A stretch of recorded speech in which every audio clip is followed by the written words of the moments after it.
With more on young voters this election season, we want to send it over to Tom Miller, who talked to the Texas Tribune's Alana Rocha.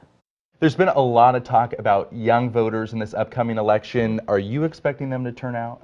Oh, me individually? I don't know. Well, the Tribune doesn't, nobody knows. Voting rights groups are definitely hoping to capitalize on the momentum they saw among young voters in 2018.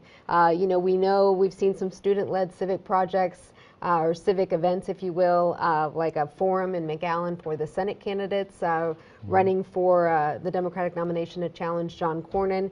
But what's interesting is in our story we reference a poll of Gen Z and millennial Latino voters who 75% of those polled said that they hadn't heard from a campaign yet this cycle leading into the primary. So it's a missed opportunity, it seems, for campaigns, but young voters are definitely engaged, and we'll kind of wait and see if they turn out in droves. Okay. Texas Tribune has an interesting article about Bernie Sanders and what would happen if he's nominated in those down ballot races. What are you hearing from people in Texas about that? Our DC bureau chief, Abby Livingston, who spoke to like 24 candidates, donors, activists about this, they're nervous. They're weary of a Sanders at the top of the ticket and what that could mean for down ballot races that are so critical to the state house, where Democrats are within 9 seats of winning a majority.